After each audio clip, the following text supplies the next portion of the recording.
Alright everyone, so today, before I get into today's Mac OS X topic, there's just a comment that I'd like to address, and it concerns things to do after getting a new Mac.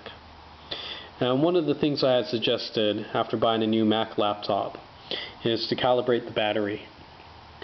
And srod712 posted a comment suggesting that battery calibration is the worst thing you can do.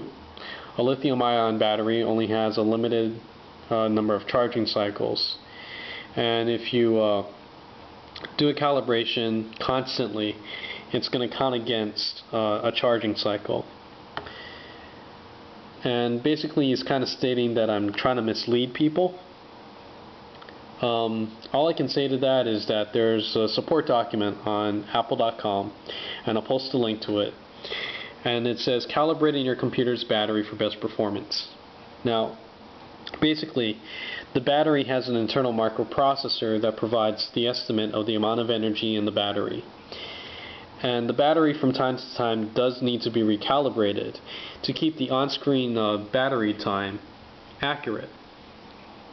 And that's more or less the main reason why you want to calibrate the battery every couple of months, is because if you want to keep that display in the menu bar accurate. So I'm not trying to hose anyone. I'm not trying to ruin anyone's battery out there or mislead people. I'm just passing along a message because most people don't read the manuals when they open their Mac, and most people don't dig around the support site looking at stuff like this. So there's the information, and there's the article link, and if you don't want to do it, you don't have to.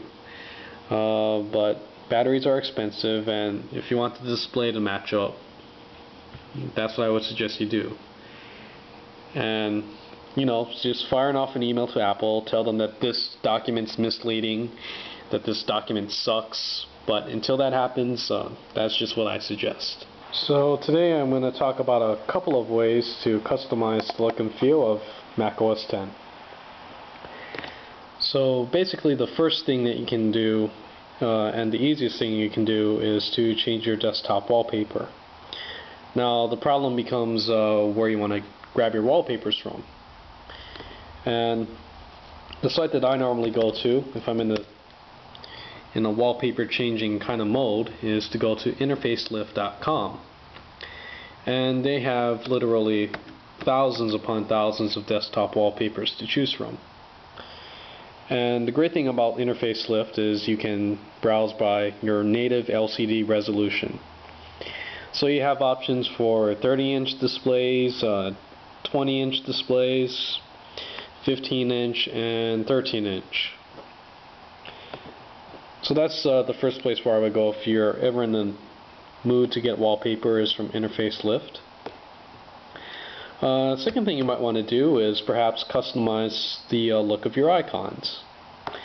And what I do, for instance, is I have a custom icon for Firefox, and I have an older icon for iChat that I kept around from Mac OS 10.3 when I had my iBook. And pretty much the way that you can customize the icons is you can download icon packages from the internet. Once again, Interface Lift is a good source as well. And what you can do is that they'll have icon packages available to you, and you decompress it to your desktop, and inside of it you have a folder with a bunch of icons. And here are just some of the icons that I have personally. And what you can do from there is you can do a get info on it, Command I. You highlight the icon just by clicking it once, and it might be a little bit hard to see, but once you click on it, there's going to be a little blue outline around the icon. So click on it, highlight it, make it blue, press Command C, copy it to your clipboard, and what you can do from there is you can take that icon and apply it to any application or folder that you so well please. So I can come back here, do get info again, and then click on the icon and do a Command V. And as you can see, App Icons now takes that.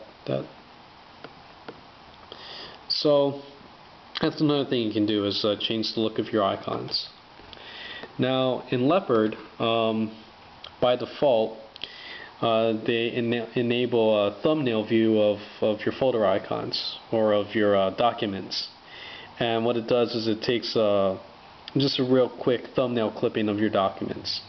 But if you want to turn that off just to make your folder viewing a little bit quicker, what you can do is make sure that Finder is active. So click on Finder, do a Command J, and that's going to bring up your folder options for the desktop or for a particular folder.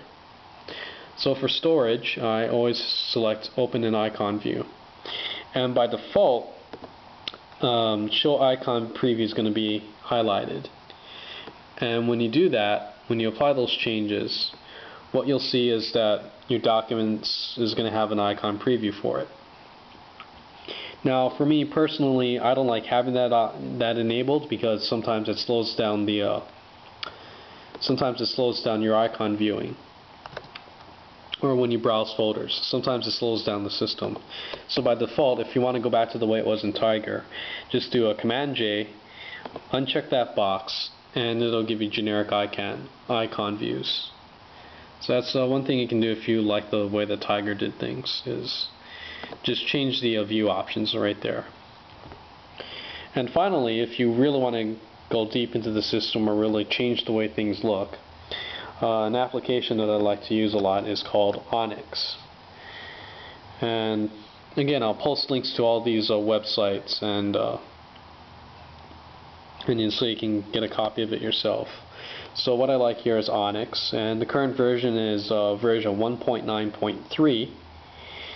And what you can do in OnyX is that it gives you options to change things, such as you can have little arrow thingies on both the bottom and the top of Finder windows, and I find that to be useful sometimes, like when I'm browsing in Firefox. I can have that second set of arrows to scroll up and down web pages, and it adds that also to all your Finder windows as well. And in addition to that, you have the option of making your dock icons transparent. So for example, I'll launch iTunes and Camino, and what I want to do now is perhaps I want to hide everything. I don't want to switch to a new desktop, I just want to hide things. And so the command for that is Alt Command H, and that hides all the applications except Finder. But what you'll notice now is that the dock icon has become transparent. And that's one of the settings that you can tweak out in OnyX, is you can create transparent dock icons. So when you hide things in the dock, just to make it a little more distinguished of what's hidden and what's not, you can choose that as a setting, and you can just make your dock icons transparent. So those are just a couple of user interface tweaks that you can apply to Leopard or Tiger, because they do have a version of OnyX for Tiger as well.